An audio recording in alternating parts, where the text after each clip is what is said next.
Le fait d'appartenir à une génération revêt parfois beaucoup d'importance.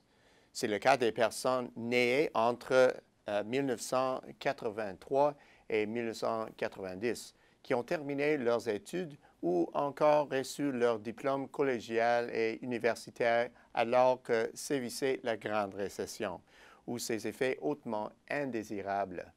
Jusqu'ici, ce groupe a dû attendre 7 longues années avant d'intégrer correctement l'économie. Cet intervalle très long dans la vie où la carrière d'une personne peut marquer de façon permanente une génération. Alors, la génération I sera-t-elle un jour totalement intégrée à l'économie ou est-elle condamnée à suivre un parcours différent? La réponse se trouve du côté des statistiques du marché du travail. Les membres de la génération I ne se trouvent pas d'emploi, sont considérés comme des chômeurs, mais cette situation ne dure généralement qu'un temps. En effet, nombre d'entre eux se découragent et abandonnent leurs recherches. Sur le plan statistique, ils quittent le marché, mais restent comptabilisés comme des non-participants dans la main-d'œuvre. Les taux de participation, publiés chaque mois dans la plupart des économies développées, ont énormément fluctué ces dernières années. Par exemple, aux États-Unis, le taux de participation a chuté lors de la récession. Plutôt que de repartir à la hausse lors du réveil de la croissance de l'emploi, ce taux a, année après année, poursuivi sa descente, ce qui a pénalisé les différents groupes et tout particulièrement les membres de la génération I. Avant la récession, le taux moyen de participation des 25 à 34 ans dépassait les 83 %. En 2010, il avait glissé d'un point entier de pourcentage et il a continué sa chute pendant environ 0,2 % chaque année, ce qui est très inhabituel lorsque la croissance de l'emploi est remarquablement dynamique. Comment expliquer cette trajectoire descendante? Eh bien, des légions de travailleurs ont perdu leur emploi lors de la Grande Récession. Les entreprises n'ont pas seulement été confrontées à un débâcle économique, mais aussi à un risque accru, l'implosion financière. Elles ont donc remercié des travailleurs plus rapidement qu'à l'ordinaire. Quand l'économie a renoué avec la croissance, il y avait beaucoup de travailleurs qualifiés sur le marché, un bassin équivalent à environ 7 années d'effectifs. Il est possible que les entreprises aient puisé dans ce bassin pour éviter les coûts supplémentaires liés à la formation des nouveaux diplômés. Ce qui pose problème, c'est que cette façon de faire persiste depuis longtemps. En fait, pendant un intervalle suffisamment long que cette pratique est devenue familière pour ces mêmes entreprises qui pourraient même perdre l'habitude à intégrer les travailleurs moins expérimentés. Pourquoi cette intégration est-elle capitale? Peu importe l'époque, perdre une génération est une chose terrible. La génération I est particulièrement importante pour la raison suivante. Elle représente les consommateurs à la fine pointe. Or, s'ils ne sont pas adéquatement engagés sur le plan de l'emploi, ils n'ont pas les revenus pour consommer, contrairement aux générations précédentes.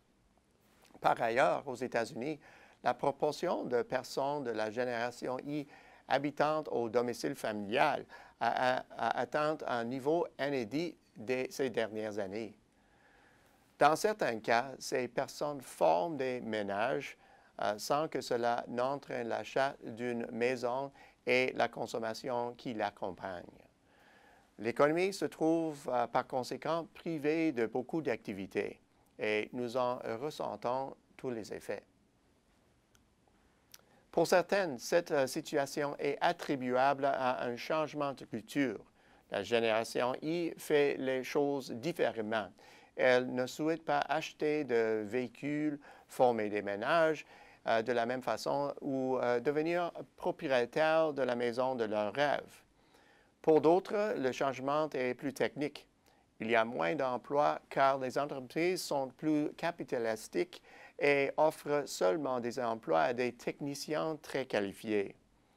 Il y a une part de vérité dans ces observations, mais les choses ont-elles vraiment changé à ce point?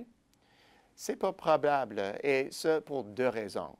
La première, parce que le Canada a réalisé une reprise sans créer d'emplois dans les années 90, puisque l'austérité budgétaire avait miné la croissance.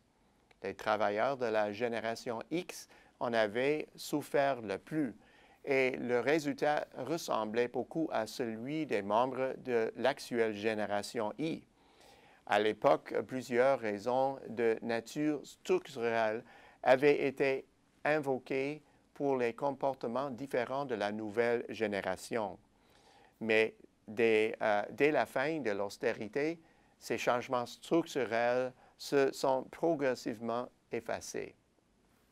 Grâce à de nouveaux emplois, cette génération mieux nantie a commencé à consommer tout comme les générations précédentes. La génération Y ou le millénaire devrait sans doute faire de même. La seconde raison, les changements techniques auxquels nous assistons aujourd'hui ont créé l'un des plus faibles taux de chômage de tous les temps il y a à peine quelques années. Difficile de s'imaginer que quelques années plus tard, qu'il soit la cause d'une baisse de la vigueur du marché de l'emploi. Au bout du compte, ce groupe d'une importance déterminante sera-t-il de retour en piste? Absolument. En fait, c'est déjà le cas. L'un des faits marquants de la conjoncture récente est justement le retour de la génération Y sur le marché du travail américain.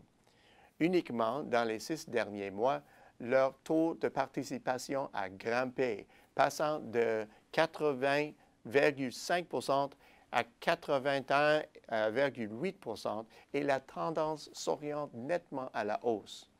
Cette amélioration pourrait avoir des retombées considérables non seulement sur l'économie américaine, mais aussi sur l'économie mondiale, en imprimant un élan nouveau à la consommation à la fine pointe qui fera alors un bond dans les deux chiffres. Ainsi, cette année après la crise, une croissance typique d'une véritable reprise pourrait enfin s'installer. À la semaine prochaine, c'est Peter Hall.